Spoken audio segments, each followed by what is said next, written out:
Welcome back to Peer-Guided DBT Lessons, provided by DBT Skills Application, Peers Helping Peers.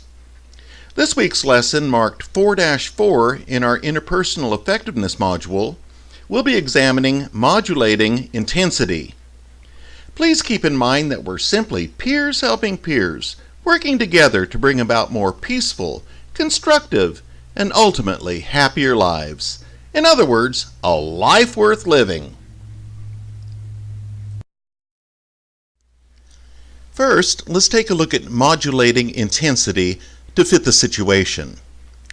Before formulating our communications methods, we first need to decide the intensity of the need to communicate our specific wants or needs. Situations and circumstances vary in intensity, so it is only natural that the intensity in the firmness of our requests and responses should vary to fit.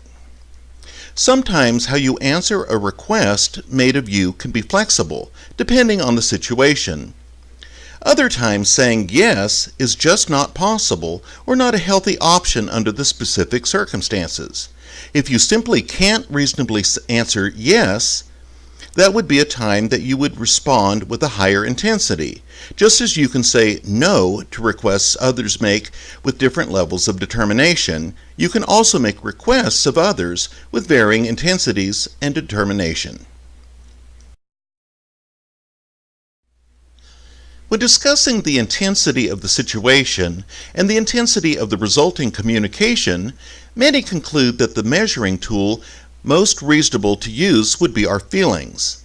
Many believe that if they are intensely upset about something, the response or request should be communicated with equal intensity. This is not true. For effective communication, the circumstantial intensity is best measured by thought, not feelings. This does not mean that we suppress our feelings, because the emotions need to be felt and worked through. This just does not mean that the emotion requires an action.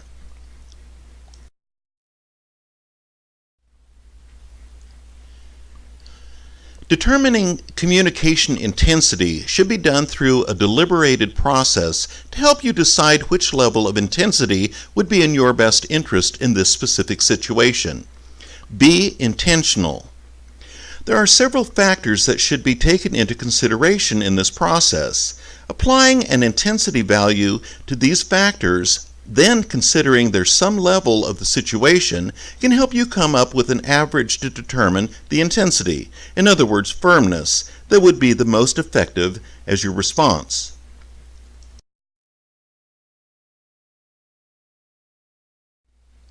The pie chart below shows us options for intensity in making a request and the intensity levels that we should use.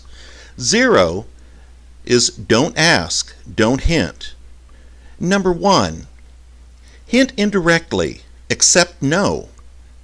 Number 2, hint openly, accept no. Number 3, ask tentatively, accept no. Number 4, ask firmly, accept no. Number 5, ask firmly, resist no. And number 6, ask firmly, insist. Our next pie chart below shows options for intensity in refusing a request and their intensity levels. Starting with 0, do what is requested. Number 1, express hesitancy, say yes. Number 2, express unwillingness, say yes. Number 3, express unwillingness and decide. Number 4, refuse firmly but reconsider. Number 5, refuse firmly, resist giving in. And number 6, refuse firmly, don't give in.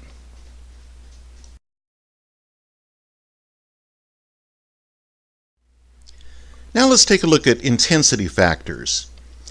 Interpersonal effectiveness requires that we think through how appropriate it is to ask for something in a specific situation or when it is advisable to say no to a request.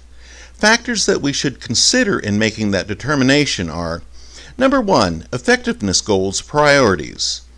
Objectives or relationship or self-respect. Number 2, capability. Number 3, timeliness. Number 4, homework. Number 5, authority.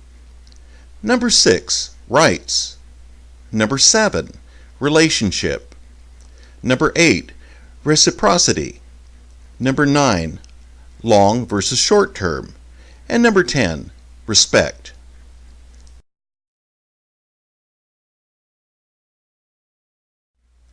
Let's start with number 1, effectiveness goals / priorities. Objectives effectiveness, getting what you want. If in this situation objectives are very important, the intensity of the response or request should be higher. Relationship effectiveness. Is this a time that I'm willing to trade an objective for keeping the other person happy? If so, the intensity of the response should be lower. Next we have self-respect effectiveness, increasing self-approval. To build or maintain self-respect, a more intense response may be needed, depending on the behavior in question and the anticipated final outcome.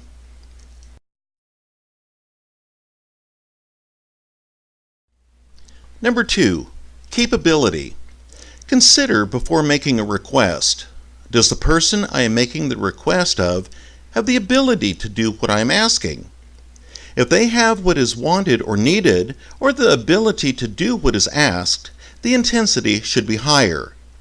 If they do not have what is wanted or needed, or the ability to do what is asked, the intensity should be lower. Consider before responding no to a request. If I do not have, and therefore cannot give or do, what the other person wants, the intensity should be higher.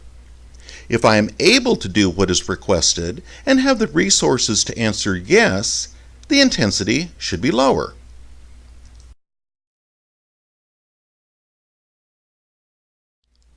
Number 3, timeliness. Consider before making a request. If the person is in the mood for attentively listening, it is more likely that they will say yes to a request, so the intensity should be higher. If they are tired, hungry, under stress, or anything which could affect their mood and the attention they are able to give to your request, the intensity should be lower. Consider before responding no to a request. If this is a bad time for me to agree to a request, the intensity should be higher.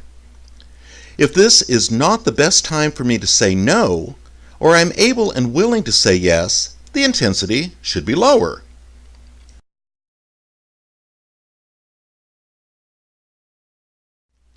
Number 4, homework. Consider before making a request.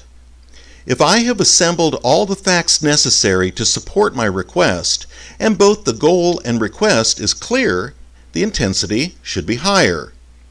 If I am not able to explain what I am asking and why, the intensity should be lower. Consider before responding no to a request. If the request is vague and not clearly defined, or the person requesting can't explain how this will actually help them, the intensity should be higher. If the request is clearly defined, goal-oriented, and backed up with supporting facts, the intensity should be lower.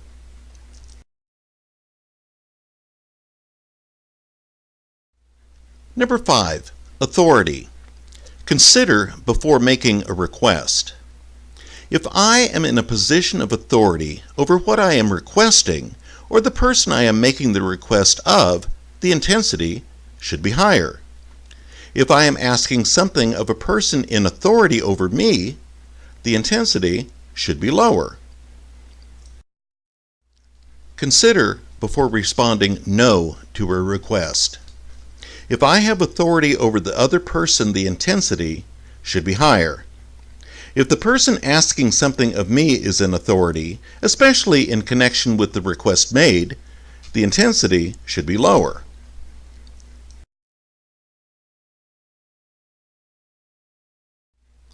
Number 6. Rights. Consider before making a request. If I am requesting something that the other is required to give me, the intensity should be higher. If I am asking for something that the other person is under no obligation to agree to, the intensity should be lower.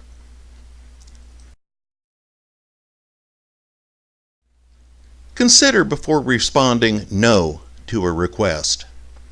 If someone is asking me to sacrifice something that is rightfully mine, the intensity should be highest.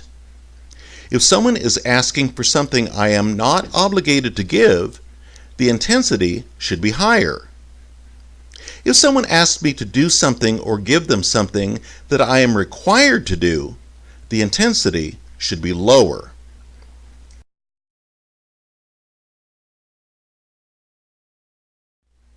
Number 7.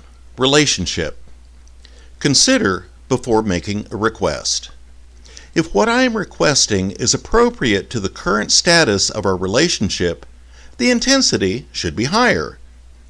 If I am asking for something that is not appropriate or reasonable to the current status of our relationship, the intensity should be lower. Consider before responding no to a request. If what is being asked of me is not appropriate or reasonable to our current relationship, the intensity should be higher. If someone is asking me for something that is appropriate for our current relationship, the intensity should be lower.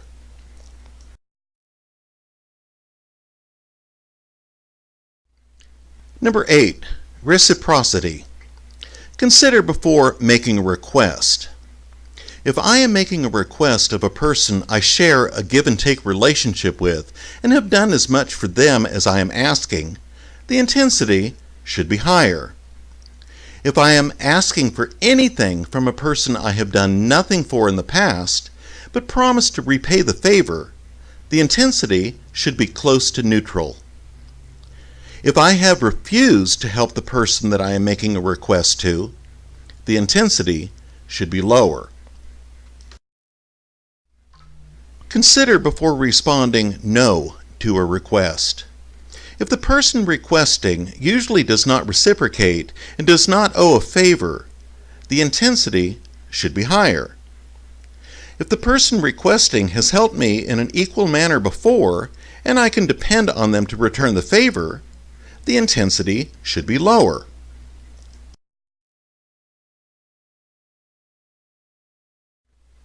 Number 9. Long versus short term. Consider before making a request. If being submissive will result in peace now but create problems in the long run, the intensity of asking should be higher. Consider before responding no to a request. If giving in and getting short-term peace now is not more important than the long-term welfare of the relationship, the intensity of saying no should be higher.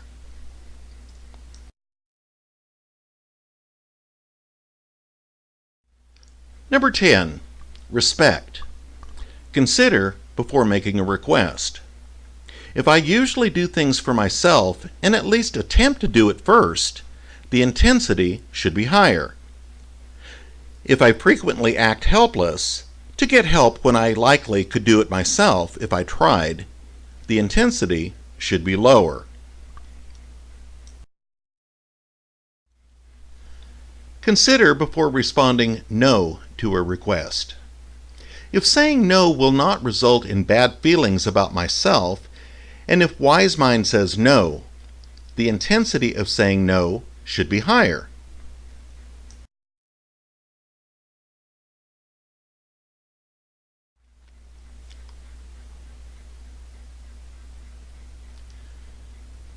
The chart below shows factor intensity, starting with low intensity, accepting the situation as it is, to high intensity, trying to change the situation.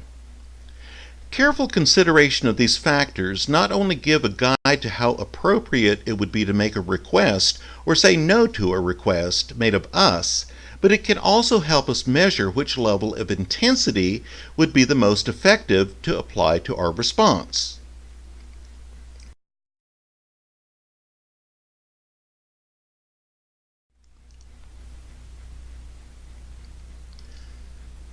The final decision. It is important to note here that this method is not concrete, black and white. Limits that are appropriate vary from person to person and even from situation to situation. Considering all factors and their intensity levels can only give you a ballpark average to what is usually considered appropriate. This can be an aid in helping you decide where you should place your limits. It can help you decide how much do you want to extend yourself in relationships. So ask yourself, number 1, how much of my time or frustration am I willing to invest in other people? Specific people. Number 2, how much am I willing or able to give to other people? Specific people.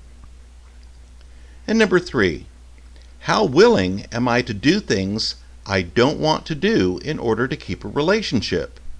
A specific relationship.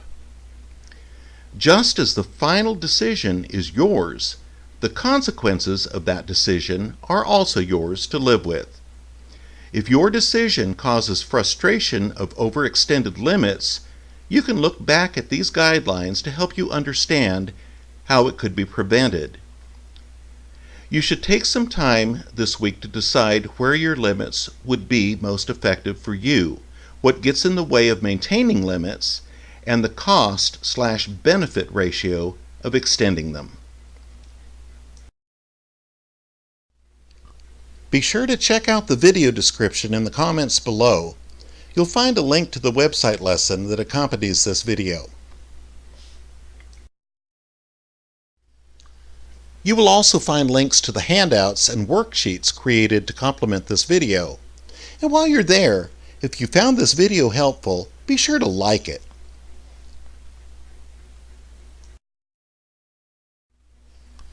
On behalf of Tasha and myself, and our awesome peer-guided DBT lesson staff, we want to thank you for being a part of our video series.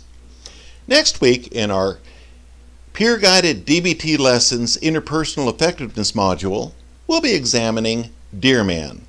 Hope you join us then.